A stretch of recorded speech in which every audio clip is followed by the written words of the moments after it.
Welcome to Fishbowl Sports. The talk on Highland is the transfer portal here today. So let's talk about it. Bear, how you doing today?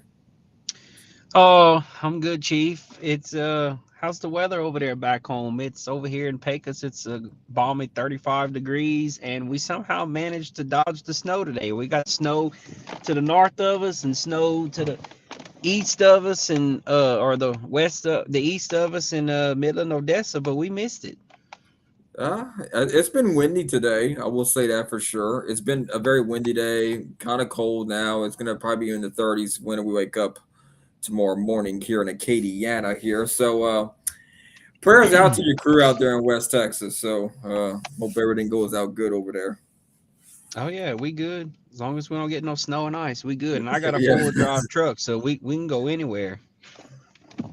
That's the way I like to hear it. So let's talk about LSU transfer portal here a little bit. Here we're on on3.com to kind of look at everything. Seen a couple of guys. They were kind of backups here. LCA, Princeton, Malbrew is an expected transfer.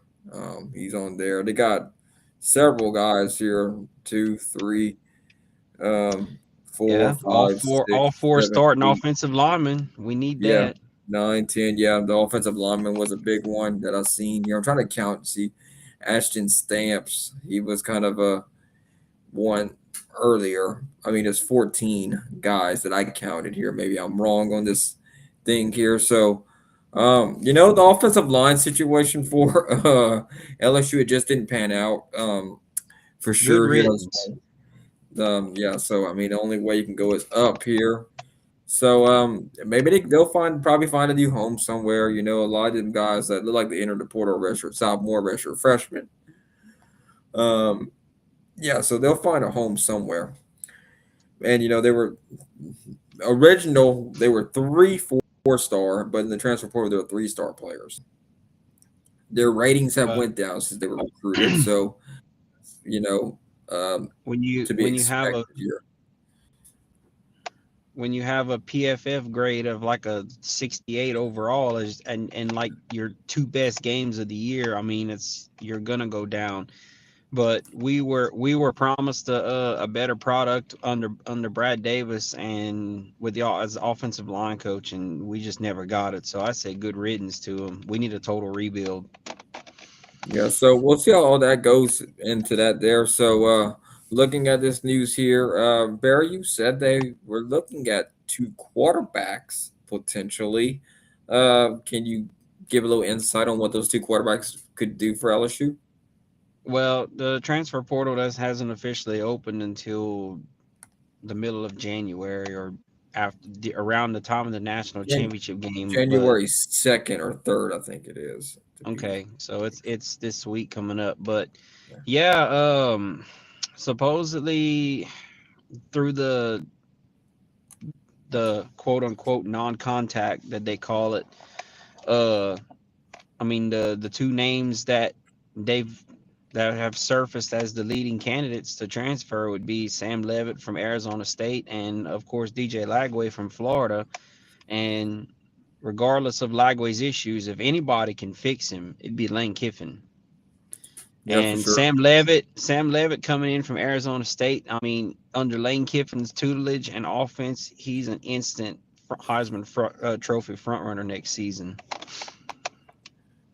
If it works out. I mean, I think that's always the thing with these transfer portal guys. There's a reason why you're in there in the first place. Like a lot of these guys, if they're a junior and they're going out there, they're either trying to get paid more or they're trying to look for a starting opportunity. I think that's the way you can look at this transfer portal and NIL is driving the bus for the foreseeable future, and it's gonna be a thing. I thought it was kind of interesting. So John Calipari, Arkansas's men's basketball coach, came up with a Yep. pretty interesting take about this. They got the NBA basketball player that like he's transferring to Baylor, but he hasn't played a single, college hoops game yet.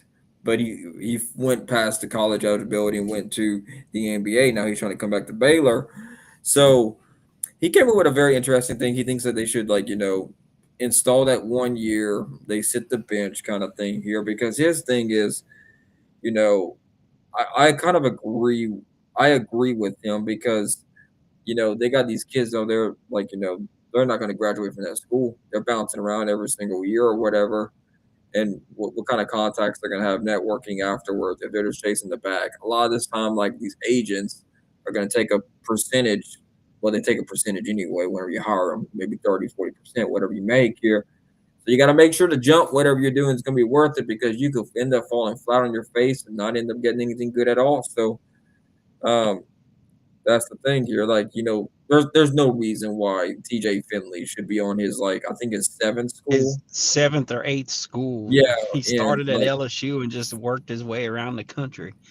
yeah, there's no way that should even be allowed. Like that makes zero sense. I can understand like you picked the wrong school and you want a better opportunity for yourself. That is perfectly fine. And if you want playing time, that's perfectly fine. Okay. You should be able to transfer one time with no penalty. I think that's what Calipari was kind of mentioning whenever he does his thing there. And we're human. We make mistakes. Okay. That's just a part of life. I make mistakes. I know Bears made some mistakes. I know everybody watching this podcast right now has made mistakes before. But at least one freebie, like, hey, you try, you messed up, here's your other opportunity there. But I think you should get penalized if you start doing a third, fourth, like that doesn't make any sense. Start you losing eligibility because you just end up keep making, the same non-fit that it would actually do, to make it seem like okay, like because it's hard when you're 18 years old and you're trying to make a decision to see what school you want to attend for 4 years. It is very difficult to do that kind of thing there. So that is something that everybody needs to kind of watch here as we go through this whole thing here. So Yeah. um, and I'm trying to see. Well, the crazy thing about TJ Finley is that Bo Nix is going on year two, is finishing up year two in the NFL, and they were college teammates at Auburn. Yeah, And as far as TJ Finley, like his career at LSU never got off the ground. I think he got recruited, he signed, he enrolled, and then he got in some trouble or something, and then he was kicked off the team. He left, went to Auburn, and then the way he played at Auburn that half a year when Bo Nix was hurt before, and then Bo Nix ended up transferring to Auburn that next season. Like TJ Finley was just talent wise, I mean, he's not that good. I mean, he came from a 5A school, Ponchatoula, but like the talent that they played in high school did not translate to college. And I guess he's transferred so many times because like he's just never found that niche that to get into the next level. But I mean, he just doesn't have the talent. yeah, that's the I feel. yeah, I mean, like the college game's faster. Every step up here, like a lot of high school athletes don't transfer very well over to the college level because the game is faster. The game gets I mean, faster every single step up you go here. That's why you see a lot of these star athletes in college when they get to the NFL, they relied so much on their God given talent. Then when they get to the NFL, they end up just flaming out because either A, they don't fit the system that head coach has, or B, the game is just too fast for them and they just get outplayed. Like, look at usually rookie quarterbacks typically struggle in the NFL because they always usually don't do very well unless they sit the bench for 3 or 4 years and then they end up yeah, becoming they don't halfway do that decent. anymore. There's no Yeah, like development. yeah, that's part of the reason why. Oh, just got an update. LSU men's basketball beat Southern Miss. Oh, good. I They was keeping an eye on it earlier. I they was that was reading. the it was 90. Let me see, 90 to I was 62. okay. They ended up pulling away because I was Yeah, reading some comments about it on Tiger droppings, and apparently you our need to they've bleach stepped. your brain. You need to bleach your brain reading Tiger Well, dropping.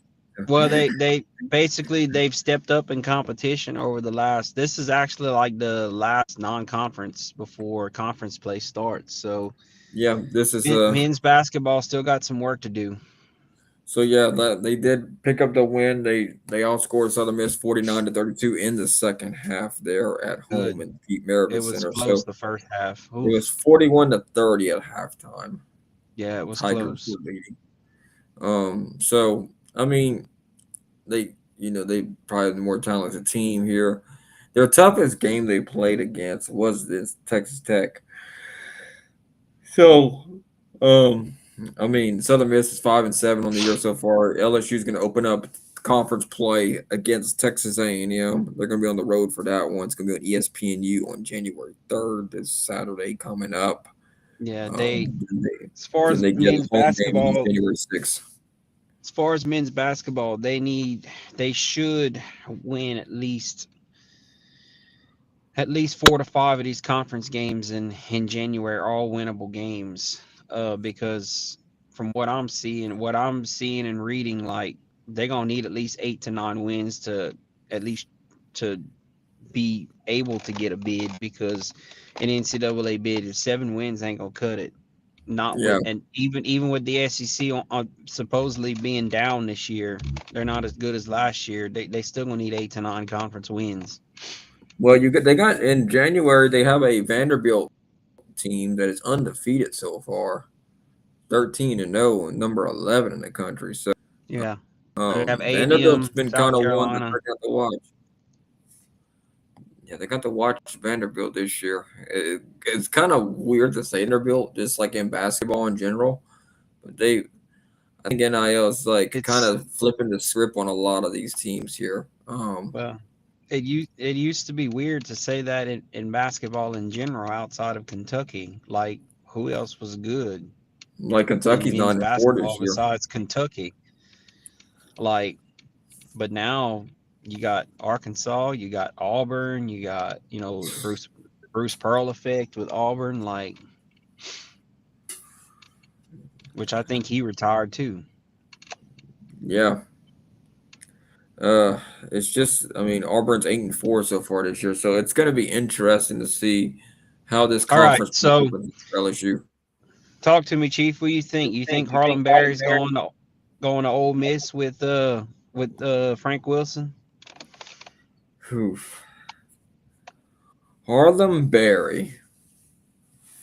He only had 3 carries in the bowl game, if that's a sign of anything. It's so many different tangible things with this here, and the way LSU and Ole Miss have been just flipping. We might see like a big mass exodus of Ole Miss players coming to LSU, and you probably will see a big mass exodus of LSU players going to Ole Miss. Well, Just to kind of I'll, keep like some because I'll if you're a recruit these days, if it works out well, just based on general, things that we saw with like, for example, I love the Easton Marshall to Southern Miss kind of thing here. I haven't really checked on Southern Miss's transfer portal since Huff took the job at Memphis, but to see how many people are losing. But I think they are losing a good bit. But anyway, if it's going great with said coach, they will jump ship to go be with said coach. So they don't commit to a school, more or yeah. less. They commit to a person, which, so to answer your question, if I think so, just based on trends of what I see when something is successful, and it wasn't really successful at LSU. Let's be honest, okay? Brian Kelly just flamed out over there. And so I'm gonna say probably not actually, because I think if it was a successful story, and Ole Miss just ponied up enough money to take a lot of LSU staffers, and it worked out really well for them, I think he would actually go there. But since it didn't work out as well as they thought it would with Brian Kelly, and they commit over there, I would say probably not. Well, What do you think, I mean, Bear? he's got the chance to be the number one back next year. I mean, Caden Durham is, you know, he's what, a senior. Jawan Johnson is, I mean, he might go. I don't even. I think he's a junior. He's played everywhere on the offense, except he's played everywhere on the field except for defensive line and offensive line for LSU. So he's done everything. So, but I mean, other than that, I mean, we don't have besides Harlem Berry, unless Trey Holly comes back, which I don't. I think he may have transferred out. I don't. We don't have any running backs. So, I mean, Harlem Berry coming back would be a big plus. I mean, And he might have had undisclosed injury that no one really talked about either my during the my game. personal opinion, I think Kevin Smith is a better running backs coach than Frank Wilson is. That's just my personal opinion. I mean, we're gonna find out, right? But I mean, like I always said before, you can't if you don't have an offensive line, you don't matter who you got running back there. That is Um, true. but the running back situation, it looks like they were kind of hesitant to hit the holes, maybe because they were just doubting that there would be a hole there to hit. Because they look like they were like a half second to a whole second where they're like, and you know that half to a second is a big difference there because you if you see that hole, they tell you just to Well, go hit it and trust your guys and have it open up there. But it looked like they were kind of in hesitant this in time. A lot of games this year. in the bowl game, we the only starting lineman we had all year was Mbinga. Everybody else was all backups because the other four linemen are sitting out, and then Mbinga's going in the transfer portal too. So Yeah. You know, Nussmeyer didn't play and you know all that other stuff there. yeah, So you can't really wait bowl games anyway because like half the starting defense was out because like AJ Halsey declared for the draft and yeah, Savion, what's his name? Savion Thomas or whatever it is, Thomas. Yeah, declared for the draft too. So like, I mean, and then Whit Weeks didn't play, but he's coming back next year. So that's going to be interesting to see how him and Kiffin get along after the whole stunt he pulled with the daughter and all that. So that's yeah, gonna be that's gonna be interesting. yeah. You know it. Uh, yeah. You know it's college stuff, right? Boys will be boys. Yeah, I am excited about the defensive line hire though. I think they hit a home run with that one. Yeah, we'll see what happens with everything here. So yeah, well, it's just a lot to like unpack with this, and there's a lot of unknowns because this portal is gonna be Oh, there's gonna be guys that are gonna pop up, but you're not gonna expect them to pop up. Chief, we did forget to mention one thing too. 48 days to LSU baseball. Yep, that is a thing. 48 days. The countdown is The on countdown here. is on. Um, the countdown is on. Defending national champion, 2025 national champion LSU baseball team. And that offensive Um, staff looks loaded too. they could very well win it again. It's just is are they gonna have can first things first, no matter how loaded you are, injuries do affect you. Can they make it through a whole season without dealing with significant Yep. injuries? That is one thing. Do you have the pitching depth that you can go in there to make you take you deep into the Oh, we no tournament? doubt have the pitching depth. Yeah.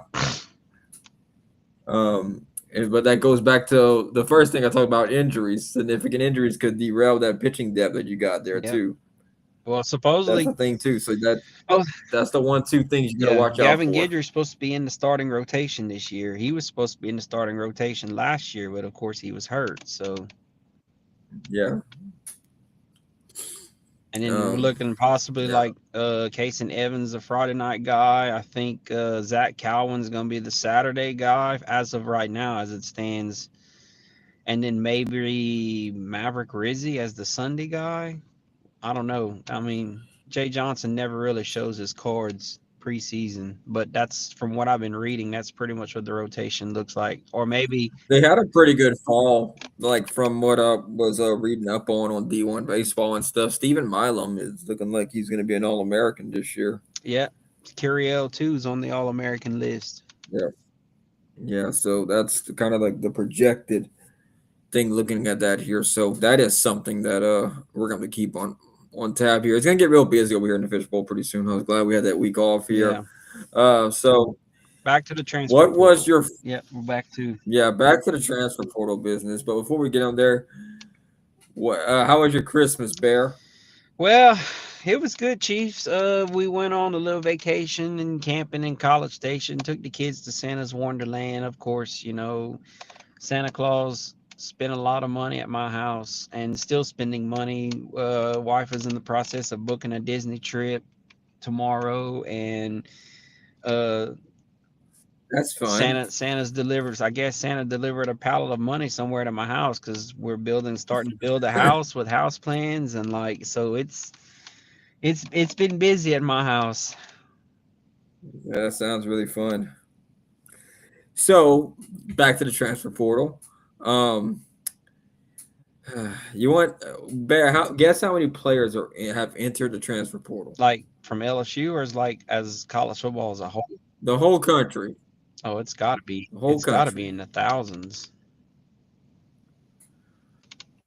It is in Uh, the thousands. I want to say 6,000. It's a lot less than that, according to what On Okay. Three has on their site. If Okay. I'm gonna shock you. 1,344 players have entered. Only 31 have committed so far. How can they commit? The transfer portal's not open. I guess they're pledging. I guess they're counting commits as pledges. I don't know if this thing even gives me a chance to even like look at that there, but it hasn't. What's Yeah, because this? I thought they couldn't have any contact until, or like any face to face until like when the portal opens. Well, all I'm saying is I think that let's see. I'm wondering if what's this? And I'm I trying to would tell you this though, if anybody watched the Texas Bowl the other night, Trey Green and Charlie Weiss's offense next year is gonna be a freak. Oh yeah, Man. I think he actually broke a record. If I remember Yeah, right. he's gonna be Yeah, phenomenal to watch next year because and hard to cover. I think he has the most like touchdown catches for a tight end at LSU in the history of the Oh, school. nice. I Yeah, think it was bro. like he had like 11. I think Wow. like I was a I little don't. surprised to see him give up basketball, but I mean, he's gonna be phenomenal to watch next year, and I'm so excited. I'm trying to see. I don't see any like commitment thing, but it's only giving me like the top 50 industry comparison. Maybe it doesn't. Oh well, it's got the status thing. So let's see if it gives me a. It doesn't show anything. It's saying expected. Oh, so yeah, like they had one that is going to UConn. Yeah, UConn from Wheeling. I never heard of that school. Probably a junior I don't, college or something, or yeah, a D2 school. yeah. I couldn't even tell you where Wheeling would even be at, guys. I know Good. there's a Wheeling, West Virginia, but I don't know if there's a school there or not. Yeah. So yeah, that's the 2.31% are committed so far. But I like look, the no contact thing is kind of hard, but there's ways around it. Obviously, I mean, like Yeah, this calendar needs to be redone. Like this whole Lane Kiffin to LSU situation proved the calendars is a mess. It needs to be redone. But I think, yeah, like Ole Miss was like they knew when they had when Kiffin took that job, they already went to the next guy that they had on staff there. They're just trying to keep the roster together. I think that's kind of more about roster retention is probably the one of the most bigger things that's going on in college football more than anything else you could possibly see with well, the transfer portal and stuff. Ole Miss can cry all they want to, but they knew there wasn't no chance, snowball's chance in hell of Lane Kiffin winning a national championship over there. They just don't have the NIL base. They don't have the facilities. If you look at the history of the Ole Miss program, it's been a mid-tier program. Like they've never even sniffed the national championship in college football. Yeah, they've had a few good 10-win years, 9-win years in between, but the program history as a whole it's a mid program. Yeah, I think and LSU's won national championship with three of their last four head coaches. Yeah, I That's mean, that's why you walk in the trophy room, you see the Heisman trophies, you see the national championship trophy. Like as a coach, I mean, I'm at one good school with having a chance to come here. You know, even though LSU finished 7-5, it's the power of that brand. The power of that name is the reason why Lane Kiffin's here. Yeah. The and they've won national championships in baseball, recently, and women's basketball. Baseball won two of the last three. So 23 and 25. So because me and Juicy were talking about this last summer when we were talking about baseball. If they win again, you would have to classify them as another dynasty going on. He's technically ahead of Skip Burtman's pace. Yeah, It took Burtman 8 years to win his first one, but 7 years. I will always put Bergman ahead of Jay Johnson unless Oh he yeah, wins until unless he he wins until he beats Burtman's national championship title number. Burtman's still the GOAT, no doubt. God, I think even if he does tie him or even get six, I still would put Bergman over him because he built LSU into the brand that baseball that what it is. Yeah, absolutely 100%. Like Jay Like Johnson kept it going, Paul Maneri kept it going, but as far as for getting LSU baseball brand where it is, no doubt, Skip Burtman's the GOAT. like I think you would even have to put him like if he would have to win at least 7 or 8 national championships for me to rank him higher than Skip Bergman. And if you want to get technical, the not just LSU but SEC baseball as a whole. Back in the late 70s, early 80s, Ron Polk at Mississippi State, they call him the godfather of SEC college baseball because he built Ole Miss and Mississippi State into this championship powerhouse team, and then the other schools had no choice but to step up, had to step up. And then of course, Yeah. the legend of Skip Burtman was born. Yep. USC in the 70s and stuff were like dominant in baseball. And I want to say something like like 70% of the talent that Burtman had on his teams was all LSU talent. So like he never hardly went out of state to go get, unless it was like a really good kid, but all of his talent was right here in Louisiana. Yep. LSU. I mean, Louisiana is a baseball state. I think that's the best sport that Louisiana produces, top to bottom. If you're talking about like success, I It's mean, you always look at been all. Florida, Louisiana, and the West Coast is where all your baseball talent comes from. Yeah. Oh man. So, Bear, is there anything else here that we need to look at with LSU men? Like, what you thought about the women's basketball? I know they beat Alabama State. Let's talk about them for a little bit here. What you think? Do you think they have a how you feel about them heading into their next couple of games in their schedule?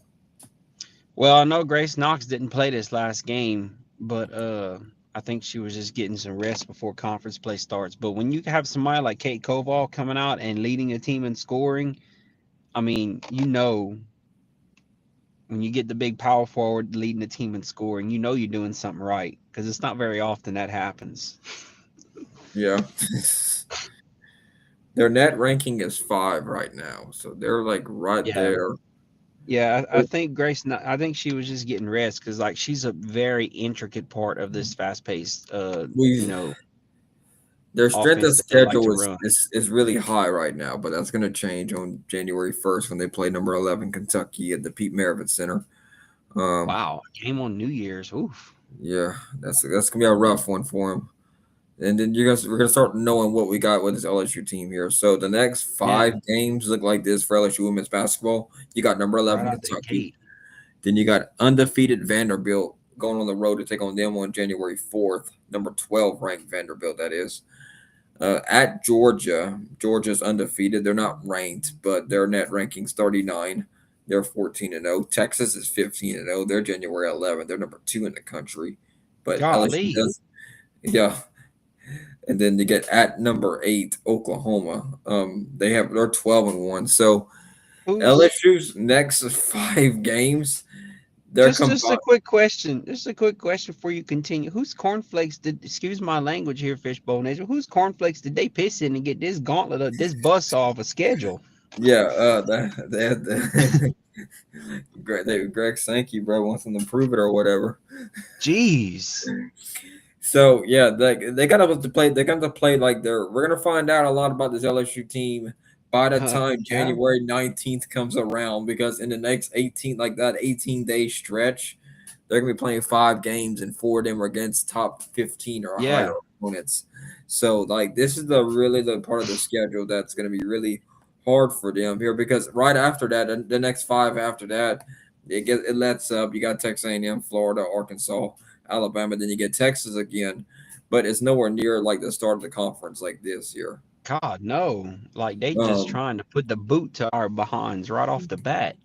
so I'm thinking, I think they'll beat Kentucky. It's good they get it at home, but I mean, 3 of these 5 are on the road, so they're gonna probably. I think I would not be surprised if they drop one of these games in here. I mean, that's a lot to take in account there for sure. Here, they might even drop 2 in this here. If the worst case scenario happens, I think they'll drop 2 maybe in these next 5. Worst case scenario, I could see them losing to Texas at home. Um, I could see them, Yeah, Texas is a really physical team. They yeah. don't play. I mean, they don't play as fast as we do, but they are a very physical. They're a physical team. If LSU can match their physicality, I think they could beat Texas. Now that's gonna be a great game to watch. That's gonna probably be on Sometimes, ESPN. That's gonna probably be an ESPN game for sure. sometimes in basketball, it's not about physicality. Sometimes you just gotta outrun your opponent. You gotta outspeed them. You gotta beat them with speed, Yep, that's something you got to look at here for sure. and you gotta be able to shoot the three ball because they're gonna make you work outside in. Yep, that's for sure there. So yeah, with the way LSU plays their guards and stuff like that, I think they have plenty of talent and they have plenty of way to go from it here. So that's gonna be something to look at when we get down in there here, like how that sixth, seventh, eighth person that they have. And LSU has them. Yeah, we LSU has, got them. LSU's got plenty of talent on this roster here, so that is something to you know look at as all that gets going there. So that is Yeah, something that they struggled with in conference play last year too was when they would they get ice cold at the end of games, and they ended up losing a couple games because of that. So they need to, stay on it. yeah. So that if they can keep going like they are right now, I think they would have a really good chance of really making and getting a really high tournament seed here. But that's what we're gonna have to see when we get down Yeah, to it, because they just have to, just keep it going and see what happens there with all that there. But I think with the way the women are playing and the men, the men are I'm a little bit more concerned about than the women, I, obviously. I'm definitely more Um, concerned with men's. uh, because you want to, if they fall flat on their face this year, and you don't want to see it happen, you never do. Is this Coach McMahon's last year Well, at LSU? What you think, Bear? I think you got to give them at least one more year because this is the first year that they've actually had the NIL money that they supposedly needed to build a winning roster with. He hasn't had that the previous 3 or 4 years. But so I think you got to give him at least one more year, but I mean, after this whole Emerald Coast tournament, whatever it was that they won, we've had a significant drop off in production and we just can't afford that. Yeah, like basketball is one of those weird sports you get to turn on a dime and you can just start going on this hot streak and start winning games here. That's the crazy thing with basketball. Well, Like that's the like I said earlier, 4 out of their 5 games or 4 out of their 6 definitely 4 or 5 out of the 6 conference games in January are winnable games because you got A&M, South Carolina. Um, for sure you can win those two, but I mean they can't afford to. They got to, like I said, they got to get at least 8 or 9 conference wins if they want to even sniff a bit at the tournament. So all right. Well, I think that will end our discussion here, Bear. Anything you want to say before we get off here? Uh, Happy New Year, Fishbowl Nation.